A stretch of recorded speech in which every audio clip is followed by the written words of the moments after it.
All right, Shalom, giving all praises, honor, and glory to our power, Yahweh, Bahashem Yahweh Shah, Bahashem Rachak, Wadash, double honors to the apostles, the bishops, and the elders of Great Millstone.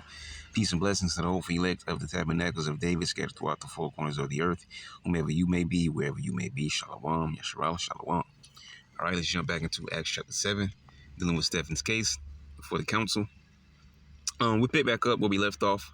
We probably read those verses again, right around 2021. Let me see here. 22. So we'll start at 21. So it says, and when he was cast out, Pharaoh's daughter took him up and nourished him for her own son.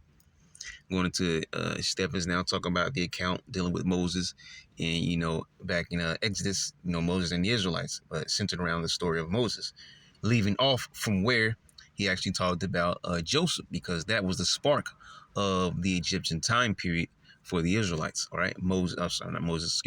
Joseph was sent there long ago, rose to second in power, eventually moved his family in there because of the famine. And then you get more history moving forward, which begins with the account of Moses. All right. It says that Moses was learned in all wisdom of the Egyptians and was mighty in the words and in deeds. It says, and when, excuse me, it says, actually, oh yeah, I said I was going to read that again, didn't I? Because we read this last time, but we didn't read everything. So I'm going to jump over here real quick to Exodus chapter 2. You're going to probably read verses 1 through 10. All right. So it says, and there went a man of the house of Levi, all right, and took to wife a daughter of Levi. So Moses was a Levite of Levites. Both his mother was a Levite, and his father was a Levite that took that mother, that female that was a Levite. All right. So his father was a Levite, his mother was a Levite, he was a Levite through and through. It says, and the woman conceived and bare a son, and when she saw him that he was a goodly child, she hid him 3 months. And when she could not longer hide him, she took for him an ark of bulrushes and daubed it with slime and with pitch and put the child therein, and she laid it in the flags by the river's brink. And a sister stood afar off to wit what would be done to him. And that was Miriam. It says, and the daughter of Pharaoh came down to wash herself at the river, and her maidens walked along by the riverside. And when she saw the ark among the flags, she sent her maid to fetch it. And when she had opened it, she saw the child, and behold, the babe wept. And she had compassion on him and said, this is one of the Hebrews' children. So she knew. All right. Now it's beautiful because even the Zonder's Compact Bible Dictionary tell you that Ham is a progenitor of the dark races, not the Negroes. Okay.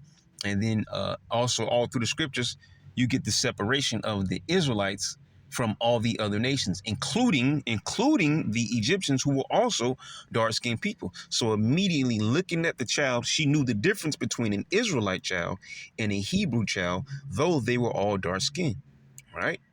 So it says this is one of the Hebrews' children, because she wouldn't know, all right, who this child belonged to, or not exactly belonged to, but I'm talking about nationality-wise.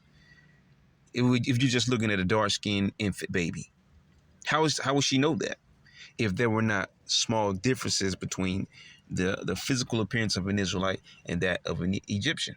You see? It says, then said his sister to Pharaoh's daughter, all right, it says, and this is one of the Hebrew children, then said his sister to Pharaoh's daughter, shall I go and call to thee a nurse of the Hebrew women, that she may nurse the child for thee?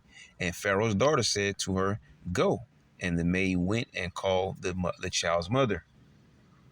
And Pharaoh's daughter said unto her, take this child away and nurse it for me, and I will give thee thy wages. And the woman took the child and nursed it. So gotta hit, because back then there weren't no formulas, no scientific, experiments in a lab to feed to your baby.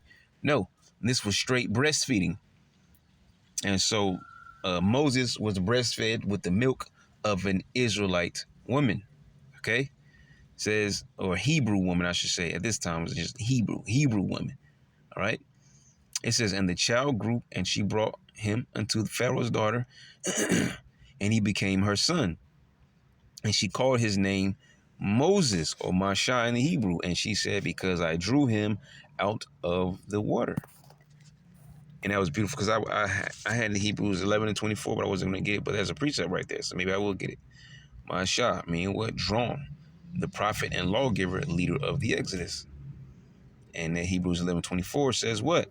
By faith, Moses, when he was come to years, refused to be called the son of Pharaoh's daughter. So at some point throughout his journey in life, or whenever it was told to him, he had the understanding that he was not an Egyptian. He was an Israelite raised up in an Egyptian household. Okay? So he had the understanding there. Verse 25 says, choosing rather to suffer affliction with the people of the Most High, being those Hebrews before they were really, actually, well, yeah. Actually, no, I take that back. Because, yeah, I said, I'm thinking too far down the line. Yeah, when I said Israelites, yeah, they were Israelites, all right? Because I forget, from Jacob. Jacob was the one who was surnamed Israel or Yasher Allah. So, yeah, I take that back that I said a second ago. All right, now that I think about it, speaking on this verse. So, the Israelites. So, this was very, very specific. And still knowing the separation there. Choosing rather to suffer affliction with the people of the Most High than to enjoy the pleasures of sin for a season. All right. So, now I want to continue on. And, because I really don't need to read anymore because 25, 26 should be enough. Because we probably could have, read a couple more other scriptures there in Hebrews 11. But let's continue here. Actually, go ahead and back up first. Acts chapter 7, 23. Yep. Says, and when he was full 40 years old, it came into his heart to visit his brethren, the children of Israel. There you go. Doubling down on what we just mentioned. Okay. It says his brethren, the children of Israel. Because, a lot of people like to talk about Moses and Abraham. Well, these men are of particular lineage, well, except for maybe Abraham. But the lineage that came from him that was given the covenant was a specific lineage. And that covenant continued to pass down by specific lineages from Abraham to Isaac to Jacob. All right. And then we say less because, he had 12 sons. And seeing one of them suffer wrong, he defended him and avenged him that was oppressed and smote the Egyptian. Excuse me. For he supposed his brethren would have understood how that the Most High by his hand would deliver them, but they understood not. So this is also a time jump because, Moses did what he did and then he fled. All right. And then he actually came back to Egypt later on. See if we can find what we're looking for. Was there's so I don't think they're gonna have that one there. Yep.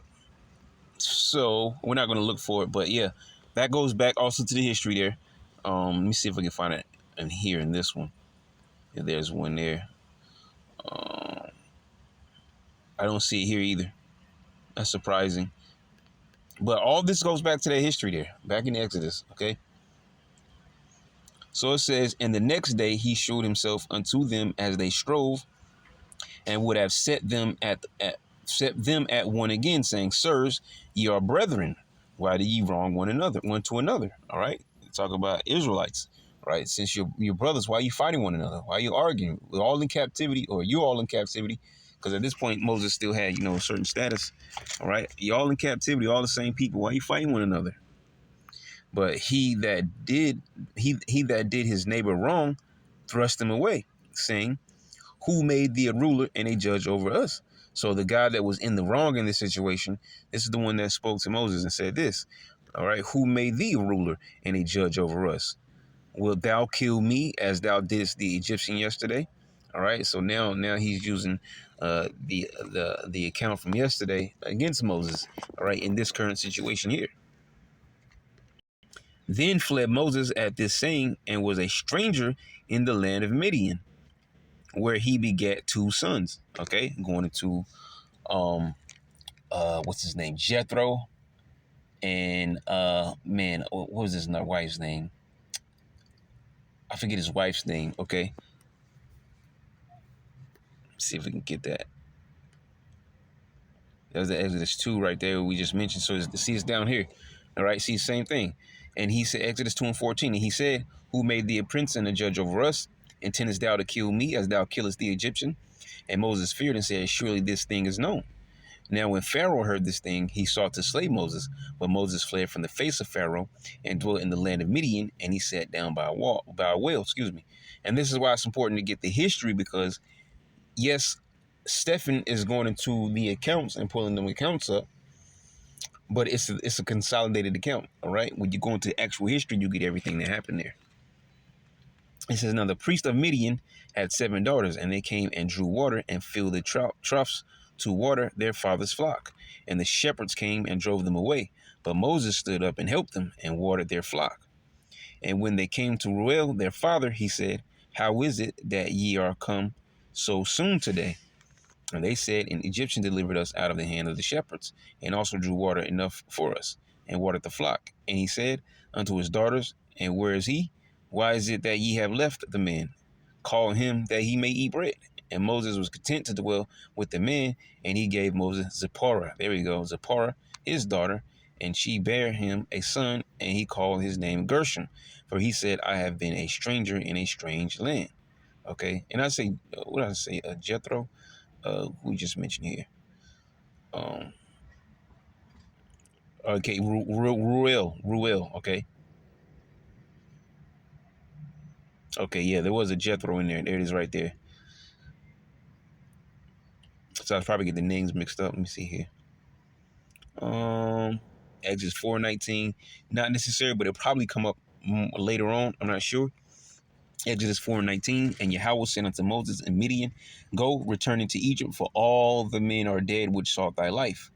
And Moses took his wife and his sons and set them up upon an ass, and he returned to the land of Egypt. And Moses took the rod of the Most High at his head. Excuse me. And so this is obviously after the account where the Lord visited Moses by way of an angel in the burning bush. Okay, or with the account with the burning bush, and the Lord spake to Moses out of the burning bush. All right. Exodus 18:2. Then Jethro, Moses' father-in-law, took Zipporah, Moses' wife, after he had sent her back, and her 2 sons, of which the name of the one was Gershom, for he said, I have been an alien in a strange land.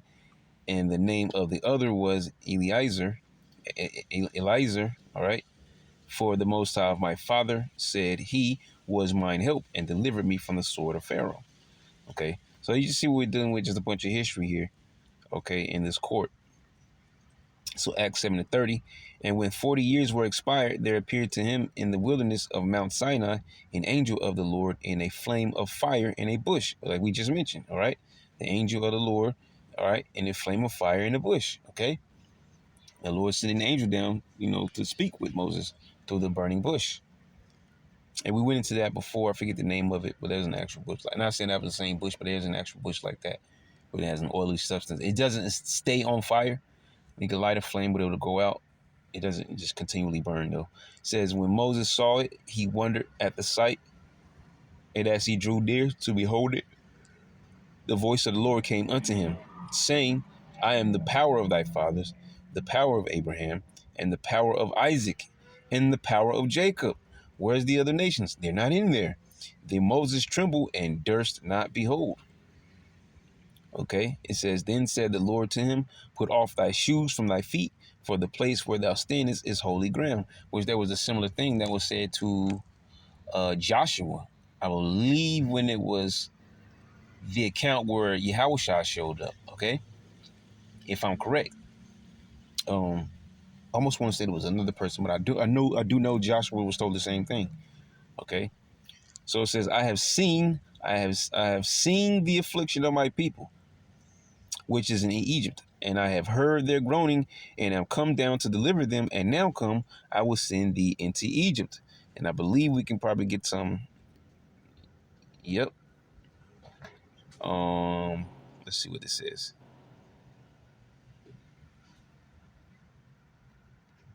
Let's go on. Okay. Here we go. Exodus 3:8.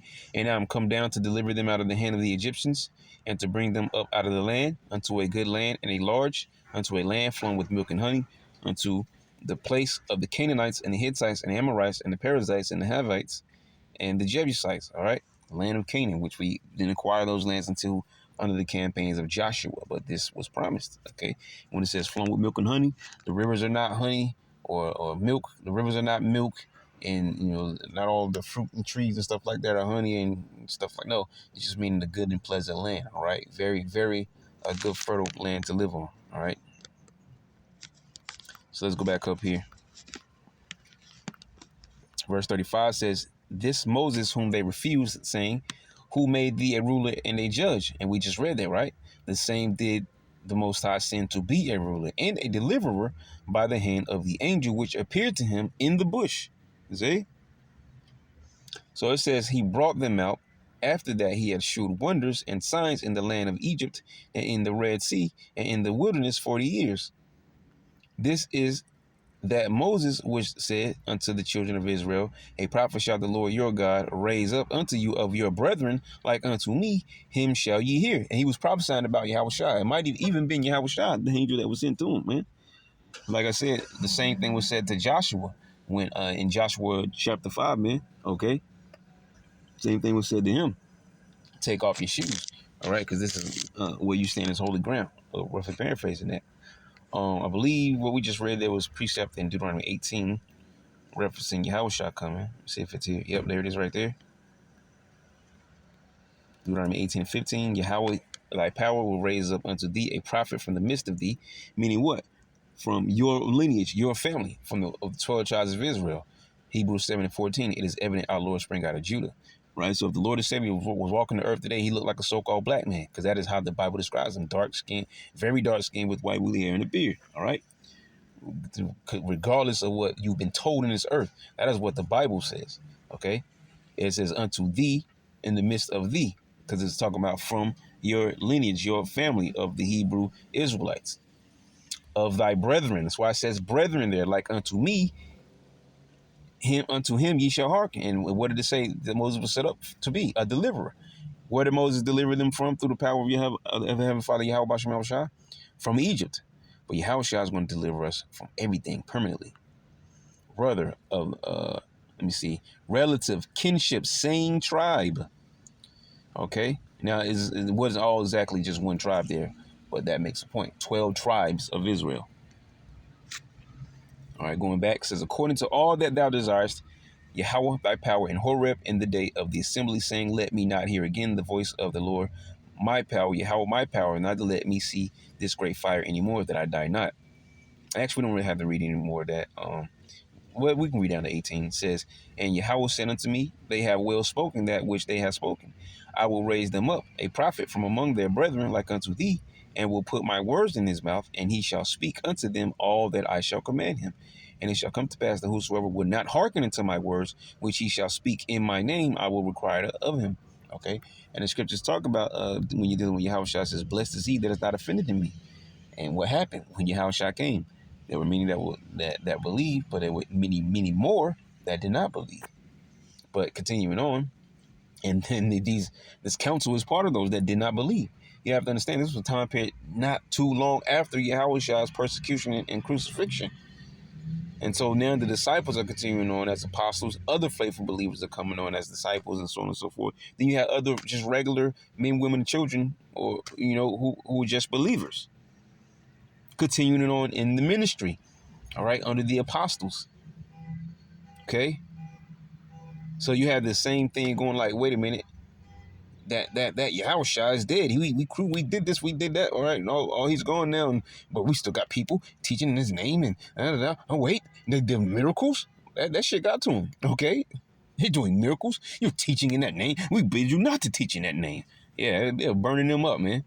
Okay, because Yahushua was the truth, and it shows you that those Pharisees believed that he was the Savior. It was just that they were wicked, so they were trying to come against that and make others believe that he was not the Savior. Okay, because they couldn't deny the miracles. They couldn't deny what was happening. They couldn't deny what he was teaching. Yahushua was cutting them left and right, man. There was no angle that they can come to him from, which is why they eventually brought liars up against him, so they can go through with his persecution. Acts 7:38. This is he that was in the church in the wilderness with the angel, which spake to him in the Mount Sinai, and with our fathers who received the lively oracles to give unto us, as we just read, a portion of that history where, the Israelites heard the thundering and lightning, and they were afraid. Bold at first. The Lord says, through Moses, purify yourself 3 days, so on and so forth. And when the Lord came to speak, they were afraid. They heard the voice of the Lord and lived, but they were terribly afraid, all right? Like when you hear that, lightning outside and it's, thundering and your whole house is shaking and all you see is a super bright white light, especially if you actually looked out the window and it happened at that moment. All you see is everything light up like it was daytime. Everything's rumbling. Yeah. Imagine that continuously. Oh, yeah, they had everybody needed brown pants that day, okay? So it's like, nah, Moses, you speak to us. We don't want to hear this ever again unless we die, okay? And then going into the commandments that were given to him, right there, as we mentioned, who received the lively oracles to give unto us, to whom our fathers would not obey, but thrust him from them, and in their hearts turned back again into Egypt. You see, those were the rebellious ones that said, you should have let us stay here to die in Egypt, and so on and so forth. We were better off in Egypt. All right, we can eat this and do that and whatever. You brought us out here to die. It says, saying unto Aaron, make us gods, go to before us. And this was the account where Moses was on, he was still up the mountain. And he came back down. I believe this was the first time when he came back down and he actually broke the commandments. Okay, and then he did a few other things there, dealing with that golden calf, grounded it up and threw it in the river and stuff like that, made them drink it and all that. There's a lot of history going on there. Okay. But like I said, he's bringing out a consolidated history of what was happening before the council, who obviously knew the scriptures very well, which at the time was just the Old Testament, but you get the point though. So that's why I said in the last session, I'm pretty sure it made them fiery hot for this guy, Stephen, just to them, or just a regular guy. Who's this guy, man? He's just teaching another one of these Yahushua believers, right? And he was bringing out all this history so heavily, all right, in front of the guys that knew the history, who thought it was all about them, and no one had the authority to teach and do this, do that, except for them, right? Yeah, that got to him.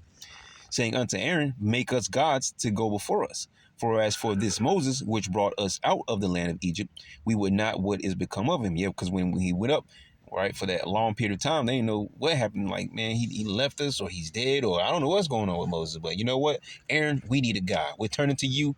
Here, make us a God. And Aaron said, give me your rings and your earrings and stuff like that. He melted it down, and out came the golden calf. All right.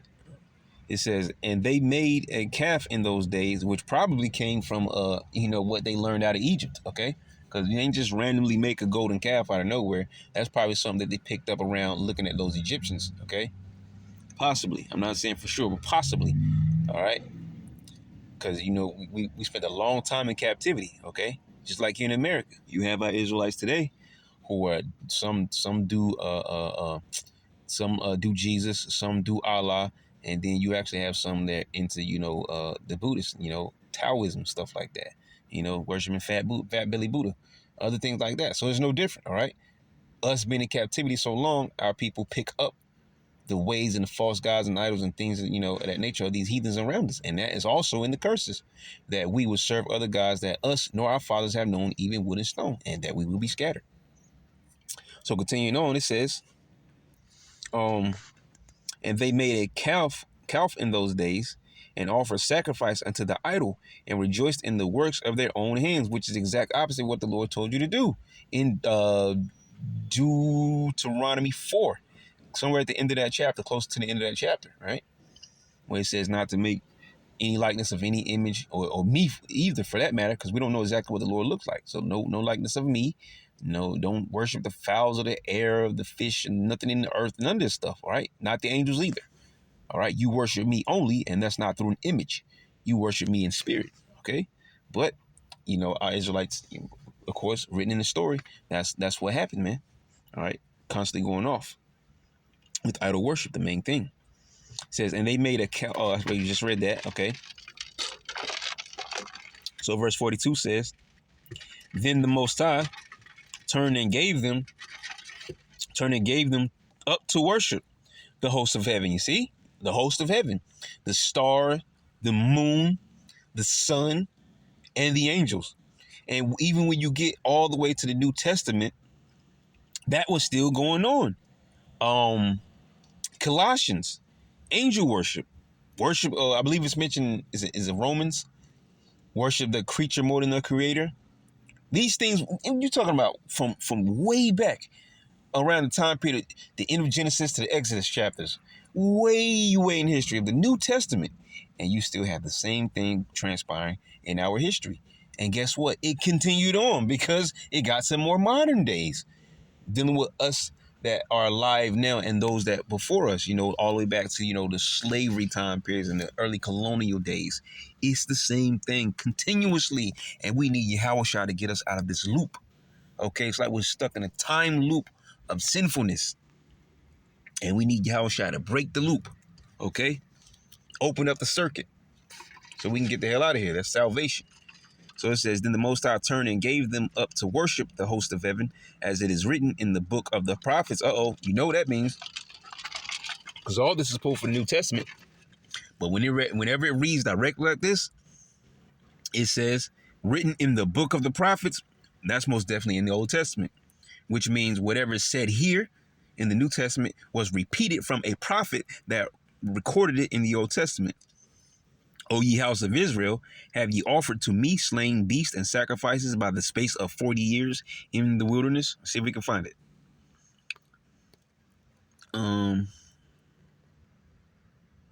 So many precepts here. Okay, Isaiah 43, is that it? Thou hast not brought me the small cattle of thy burnt offering, neither hast thou honored me with thy sacrifices. I have not caused thee to serve with an offering, nor wearied thee with incense.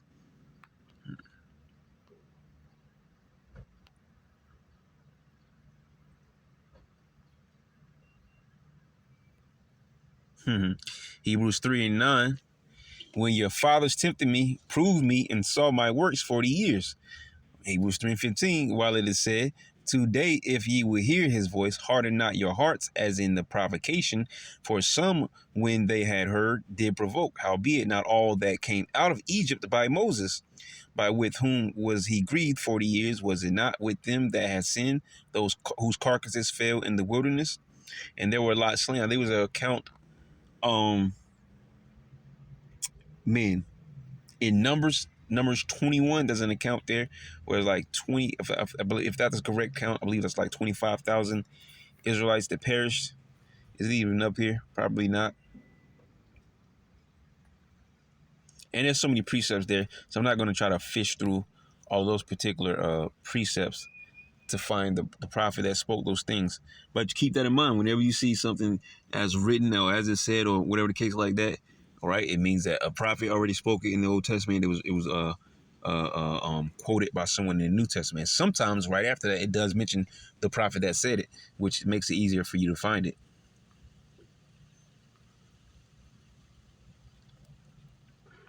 Okay, yeah, the bronze serpent. Yeah, that was that account there.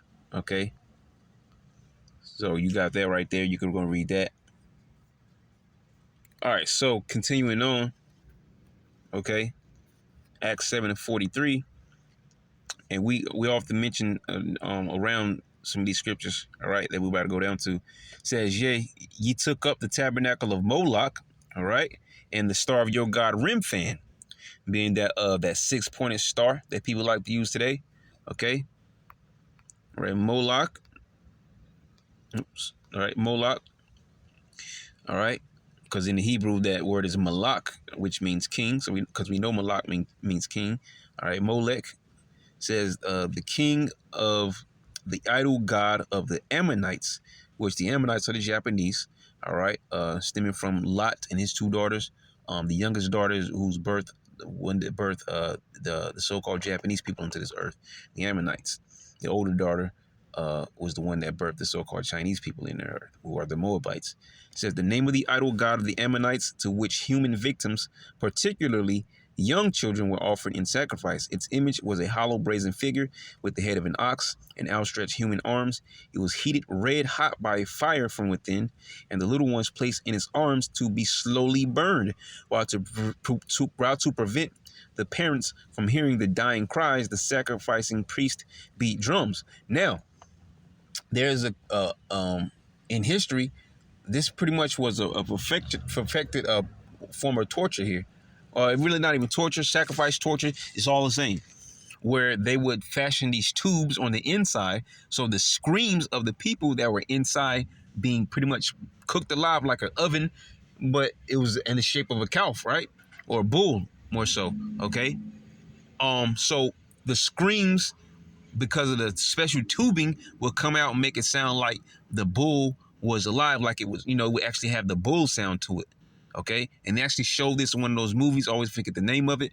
The dude that plays Superman, this is actually a very good movie too. But the dude that plays Superman, okay, I guess that we'll just say evil villain for, lack of better words. He actually used that in that particular movie to burn three of those women. I guess they were supposed to be like oracles or something like that. Okay. But yeah, he put them inside there, and he was cooking all three of them alive together. All right, and that's a real thing. It wasn't just some movie thing. That was realistic in history, and I believe there's someone actually in the book of Acts. I forget his name right now off bat of my head because it's been a while since I read that. Um, but he was actually put to death by way of that brazen bull. Okay, and so pretty much cooked alive on the inside. But it is in the book of Acts, if I'm correct. It's either in Acts or in Revelation, and I almost want to say it's in Revelation, but that actually happened to one of the followers of Yahweh Shai. All right, but let's keep going for now, and if the Spirit allows, we're gonna try to cook that up at some point. All right, so it says yep, it says he took up the tabernacle of Moloch or Molech and the star of your god Rimph, and it says when it says he took up the tabernacle, it's basically talking about a portable shrine place to worship or whatever. Like you got a little little setup. They roll out a little setup like a little portable altar or something, and it's able to be broken down and carried. That's what it's talking about there. They would take it where they went. All right, which is wicked as hell. Okay, talking about they love the Lord though, right? It says the star of your god Rimph, figures which he made to worship them. All right, idols made with man's hands. Many scriptures speak on that. And I will carry you away beyond Babylon. All right, that was fulfilled. Okay. It says our fathers had the tabernacle of witness in the wilderness. Excuse me. And he had appointed speaking unto Moses that he should make it according to the fashion that he had seen. Going into the pattern of the tabernacle, right? It says, which also our fathers that came after brought in with Yahushua to the possession of the Gentiles, whom the Most High drave out before the face of our fathers unto the days of David. All right, so you notice how it's jumping down in history, right? It says, who found favorable for the Most High and desired to find a tabernacle for the Most High of Jacob, right? And we know David's name means beloved, right? Dawadah means beloved. It says that he's a man. He was a man after the Lord's own heart. In verse 47 says, but Solomon built him a house. Why is that? Because David was a bloody man. He had a lot of blood on his hands. Because David slaughtered many people over his years of living.